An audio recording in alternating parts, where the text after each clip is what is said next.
असेल, मी असेल, तुम्ही माझ्या घरी आला, मी नसलं तरी माझी बायको स्वागत करते. चहा कमीत कमी चहा देण्याचं काम आमच्याकडे त्या ठिकाणी केलं जातं.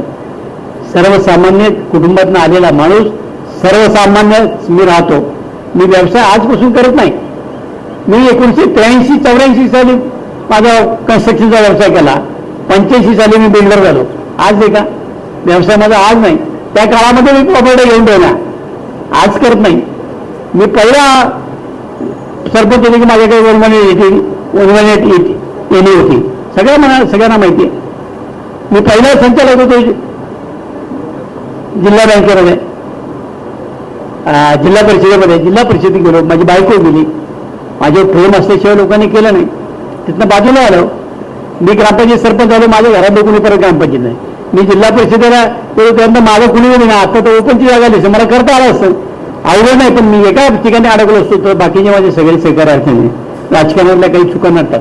माझ्या जवळच्या सहकार्याने मला धोका दिला. ज्यांना मी कुणाला सोसायट्या काढून दिल्या, कुणाला आणखीन वाहिले, ते लोक माझ्याबरोबर भाषण करताना मी पाहिले ना, तर विसरतोय ठरवू नये. तर सगळ्या ज्या लोकांना मी मोठे केले त्यातले अनेक लोक कसे वागले हे मी पाहतोय. आणि मग तुम्ही ज्यांना मोठे करता, जवळचे आहे, ज्याच्या विश्वास ठेवतात, तेच जर विश्वासघात केला तर राजकारणामध्ये उलटं पालटं व्हायला वेळ लागत नाही. हे घडलेलं आहे. मग काहींना पाहुणे राहिले आठवले, हा माझा नातेवाईक, लांबचा नातेवाईक, नाता. आता किती नातेवाईक आहे ते भले आलं मला माहित नाही. पण त्या नातेवाईकांना सुद्धा घालूनच ओरडायला लागेल, दुसरं काही त्यांच्या वापरला येणार नाही. मी 6 निवडणुका लढवल्या. कुठल्याही माणसाने, नातेवाईकांनी किंवा तू कोणी सांगत त्याचा गैरफायदा घेतला नाही. कुणाचा 1 रुपयाला मिळताना कुणाला मी 10 रुपये खर्च करायला लावले नाही. मी माझ्या हिमतीवर निवडणूक लागल्या, हिमतीवर उभा राहिलो. आज काय चालू आहे? ज्या ज्या कार्यकर्त्यांनी खर्च केले, ज्या ज्या नातेवाईकांनी खर्च केले, गेले, संपले, आगमा बॉम्ब, अशा प्रकारची अवस्था आहे. त्यामुळे नातेवाईकांचा गैरफायदा घेणार नाही, कार्यकर्त्याचा गैरफायदा घेणार नाही, अशा प्रकारचं वर्तुळ आतापर्यंत ठेवलंय. माझी आपल्या सगळ्यांनी नम्र विनंती नाव आहे की निवडणुका येतात, निवडणुका जातात, परंतु आपण एकमेकाला दिलेले प्रेम हे अबाधित राहिलं पाहिजे, माणुसकी टिकली पाहिजे. आणि सर्वसामान्य माणूस डोळ्यासमोर ठेवून नेहमी आपण काम केलं पाहिजे. माझ्या अखंड हयातीमध्ये मी सर्वसामान्य माणूस डोळ्यासमोर ठेवून काम केलेलं आहे, त्यांना मदत करण्याचं काम केलं. बँकेचे कर्ज देत असताना सगळ्या तुमच्या कुठल्या शाखा अधिकाऱ्याला विचारा, मी कधी म्हणलं नाही की मला आल्याशिवाय, मला विचारल्याशिवाय कर्ज करायचं नाही. ठीक आहे, माझी नुकती जरी डोळे घ्या, त्याची कागदपत्र असतील तर देऊन टाका. अण्णासाहेब पाटील जे कर्ज व्यवस्था आहे त्याच्यातनं तुम्ही देऊन टाका. ट्रॅक्टर द्या, काय द्यायचं ते द्या. आणि त्याचा ट्रॅक्टर माझ्याकडे पूजेला आला म्हणजे असला बी कधी अखिट्ट जाणार नाही. कारण बँक ही शेतकऱ्यांची, तुम्ही मालक आहात. आम्ही 5 वर्षाकरता आहोत, आम्ही करायचं. आम्ही एकदा तुम्ही निवडून दिले की मग आम्ही शिरगरपणा करायचा, असला काही धंदा मी केला नाही, करणार बी नाही. माझी विनंती सगळ्यांना आहे की आजपर्यंतच्या मला जवळ ही 4 वर्ष आणि मागची 8 वर्ष, पावणे 8 वर्ष, अशी पावणे 13 वर्ष, पावणे 12 वर्ष जवळजवळ मी काम केले. कुणी सांगावं की आमच्या बँकेमध्ये कर्ज देताना मला रुपया लागला, त्याच्या 1 रुपयाला मी निघता आहे. पावणे 12 वर्षामध्ये तुम्ही सगळ्यांच्या शाखा बघा, इथली मुख्य इमारत बघा, जे केलं ते चांगलंच केलं, वाईट करण्याचं काम मी कधी केलं नाही.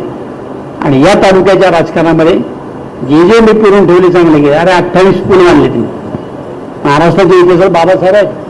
28 पूल मला दिले अजित पवारांनी, 28 पूल बांधले, शेकडो इमारती बांधल्या. मी नाही प्रशासकीय इमारत राहिली, मी नाही आपलं राजू स्मारक तसं राहिले, अनेक गोष्टी राहिल्या. त्या राहिल्या की सत्तेमध्ये असताना आमदार आमचा जर निवडून दिला नाही तर आमचा प्रचंड मोठा तोटा होतो. तो या खेड तालुक्यांनी सुचला. आता पुढे नेमकं काय करावं ते एकदा ठरवा. उद्या जिल्हा बँक आहे, मार्केट कमिटीच्या परत वर्ष 2 वर्षांनी निवडणूक आहे. आपलं डोकं जागेवर ठेवा, सद्विवेक जात बुद्धी जागेवर ठेवा. अन्यथा चुकीचा निर्णय घेतला, चुकीची माणसं त्या ठिकाणी आली की त्या संस्थेचं वाटवं होतं. आज ही जिल्हा बँक आपल्याला माहिती आहे की ज्या वेळेला जी जगा बँकेत द्यायची त्याच्या अगोदर 300 कोटी होते. अजित दादा बँकेत आल्यानंतर बँकेची सुता येल्यानंतर आज 17,000 कोटी आहेत. 300 कोटी 17,000 कोटीचा फरक किती माहिती आहे आपल्याला? 17,000 कोटीच्या डोळ्यात या वर्षी आम्ही टार्गेट ठेवलं 19,000 कोटीचं. आमच्याकडे लोक स्वतःहून ठेवी आणून ठेवतात, व्याज मिळवलं जातं. कुठेही भ्रष्टाचार नावाची गोष्ट नाही. कुणी आम्हाला मिळू शकत नाही, लागू शकत नाही. त्या दादांचा दरारा तेवढा होता. बँकेमध्ये चुकीच्या वागणं कुणाला शक्य नव्हतं. आज आशिया खंडातली सगळ्यात मोठी कोऑपरेटिव्ह बँक आहे, शेतकऱ्यांची बँक आहे. बाकीच्या बँकांना आपल्यामध्ये फार मोठा फरक आहे. ही शेतकऱ्यांची बँक आहे, एवढी मोठी झाली. आणि म्हणून पुणे जिल्हा मध्यवर्ती बँक ही एक अग्रगण्य बँक आहे आणि अशा बँकेत काम करण्याची संधी तुमच्यामुळे मला मिळाली. मी स्वतःला भाग्यवान समजतो. आणि आज माझं भाग्य असं आहे की जी शाखा पहिली शाखा जिल्हा मध्यवर्ती बँकेची या ठिकाणी होते आणि त्याचा 100 वर्ष पूर्ण होतात आणि त्याचा साक्षीदार मी होतो. मी त्या ठिकाणी संचालक आहे. ज्या 14 सोसायट्या आहेत त्यांना 100 वर्ष पूर्ण होतात, त्याचा सत्कार करण्याचं भाग्य मला लाभतं. आता याच्या पलीकडे आणखीन काय पाहिजे? हे सगळं मला माझ्या कारकिर्दीमध्ये अनुभवता आलं आणि म्हणून मी आपल्या सगळ्यांचा ऋणी आहे. आपण संधी दिली तर पुढच्याही कालखंडामध्ये आपली सेवा करण्याचं काम मी करेन एवढं आश्वासन या निमित्ताने देतो. आपल्या सगळ्यांना जिल्हा मध्यवर्ती बँकेच्या वतीनं अंतःकरणापासून शुभेच्छा देतो.